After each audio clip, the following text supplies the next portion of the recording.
Saya akan sharing dulu mengenai apa bedanya antara pedagang dan juga pengusaha. Nah, kalau kita lihat, ternyata beda banget pedagang dan pengusaha. Ya, kalau kita lihat sekarang di era digital, semua marketplace ya, mau itu banyak banget ya marketplace yang ada saat ini, dan itu semuanya sudah sangat banyak banget ya, bahkan terlalu banyak pedagang di sana. Jadi apa sih bedanya pedagang sama pengusaha? Pedagang itu basically yaitu jual beli. Dia beli ya, dia beli lalu dia jual. Dia beli lalu jual. Bahkan mungkin nggak beli, dia cuman bantuin jualan lalu dapat untung. Jadi konsepnya pedagang adalah Anda cari cuan lah, cari untung lah gitu loh. Dari saya beli produk di grosir, saya kemas, saya packing, lalu saya promoin di Instagram, promoin di marketplace, ya udah saya jual. Itu pedagang. Ya, sudah banyak banget pedagang, terlalu banyak makan pedagang yang ada di marketplace. Ya, dan apa yang terjadi kalau Anda terlalu banyak di marketplace dan pedagang begitu banyak, apa yang terjadi? Pasti Anda akan mengalami yang namanya perang harga. Yalah, sama-sama pedagang lah, pasti begitu kan? Kita lihat di mana juga begitu. Kalau kita lihat di pasar konvensional juga begitu. Namanya pedagang, pasti perang-perang harga. Customer cari ke sana, cari ke sini, cari ke sana, cari sini, ya cari yang paling murah, gitu kan? Nah, akibatnya kalau Anda perang harga, Anda akan pasti jual yang lebih murah dari kompetitor. Nah, kalau Anda jual lebih murah terus, lama-lama Anda akan ya rugi, gitu kan? Nah, tapi itulah pedagang ya. Tapi mungkin di barang lain Anda bisa untung. Di barang-barang yang bisa Anda cari supplier yang bisa kasih harga lebih bagus ya Anda bisa untung, gitu kan? Tapi kompetitor juga akan cari dan akhirnya mereka akan cari harga yang lebih bagus untuk customer. Ya, dan customer saat ini ya mereka bisa pilih banyak banget ya, tinggal mereka pilih yang mana yang bagus, yang mana yang paling cocok, harganya yang paling murah, promo yang paling bagus, ya itu yang dia beli. Nah, apa jadinya kalau kita terus-terusan berdagang terus? Ya, ini sih semua pilihan Anda. Anda mau berdagang atau Anda menjadi pedagang ya nggak apa-apa. Ada juga pedagang yang sukses, ada. Tapi ada pilihan lain sebagai pengusaha. Nah, pengusaha itu apa bedanya sama pedagang? Kalau pengusaha, dia menciptakan value, nilai value atau menciptakan satu bentuk usaha yang punya nilai tambah yang berbeda. Misalnya Anda sama-sama jualan fashion, sama-sama jual baju gitu kan. Ya, kalau misalnya orang yang pedagang, ya udah saya beli baju di sana murah, ya, lalu saya ambil untung sedikit, saya jual di sini. Lalu saya promoin ke teman-teman saya, dapat untung, udah selesai, cuan, beres. Cuannya itu jadikan profit. Nah, itulah pedagang.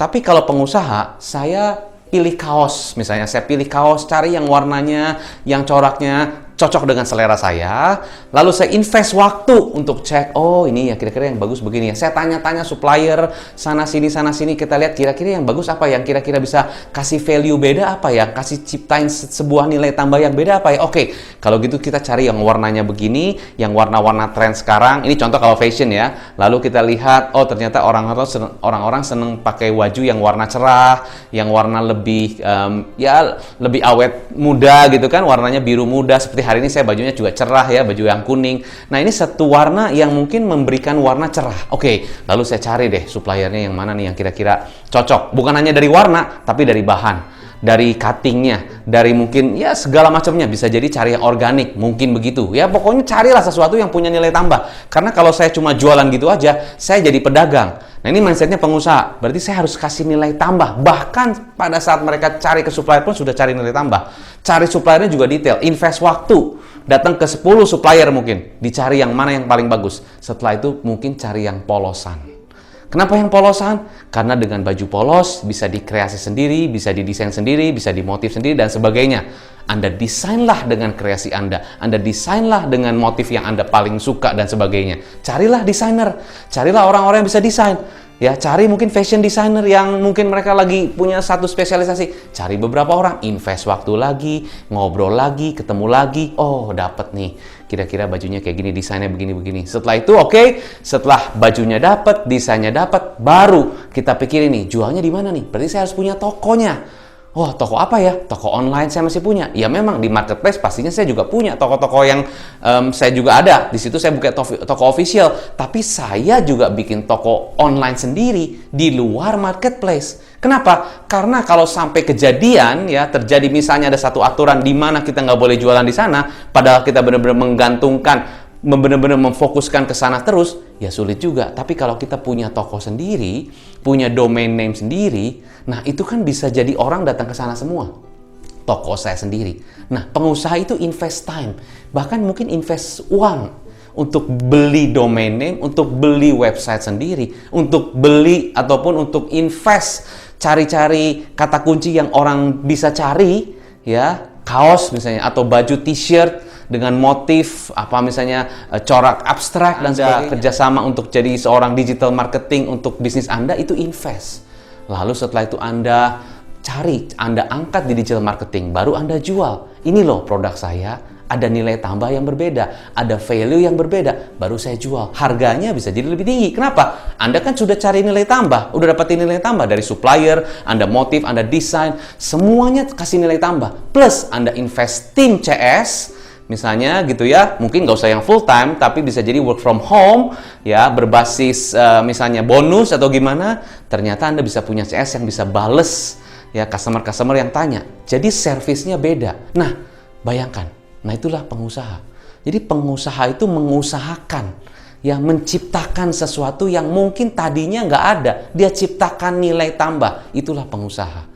Nah, pertanyaan dengan Anda, Coach, salah nggak kalau saya sekarang jadi pedagang? Nggak salah.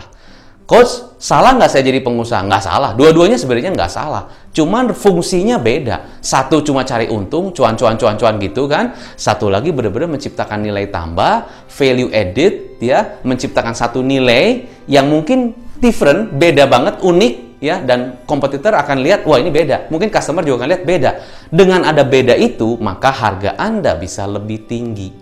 Nah, kalau harganya lebih tinggi, ya, dan customer memang tetap cari karena Anda punya nilai tambah, plus strategi digital marketingnya bagus, tentunya Anda profitnya pasti akan bagus. Kan logikanya begitu. Ya. Nah, berarti strateginya gimana? Kalau Anda seorang pedagang saat ini, tapi Anda cita-citanya mau jadi pengusaha, come on, Anda mesti invest waktu, invest mungkin ada beberapa energi ataupun effort usaha yang harus Anda investasikan, ya. Lalu mungkin ada uang juga, tapi basically uang yang paling murah, ya, money yang paling murah, energi, time, energi, and money yang paling murah. Kenapa? Kalau Anda sudah tahu strateginya, Anda bisa dapat omset bagus, profitnya bagus, itu uang akan terus mengalir. Ya, itu yang paling penting. Coach, sekarang problemnya, gimana caranya saya cuma, misalnya modalnya berarti kalau jadi pengusaha harus besar. Siapa bilang? Belum tentu juga, banyak opsi. Ya, coba Anda hitung dulu. Yang Anda butuhkan apa dulu? Yang paling penting kalau kita ngomong keuangan bisa banyak, bisa satu video lagi. Tapi basically adalah, ya sudah kita hitung-hitung dulu. Namanya pengusaha, harus hitung dulu. Oke, modal untuk bikin tokonya berapa? Ya, tadi yang penting-penting dulu aja. Anda coba pikirkan, common sense aja, logika aja. Untuk bikin toko online berapa? Beli domain berapa? Coba browsing, coba googling, lihat gitu ya. Terus cari supplier. Cari aja dulu beberapa supplier, ngobrol-ngobrol dulu. Cari yang begini, cari minimum order dan sebagainya. Anda cari dulu. Cari yang bisa harganya atau mungkin harganya pas, bahannya bagus. Anda invest waktu lah ke sana.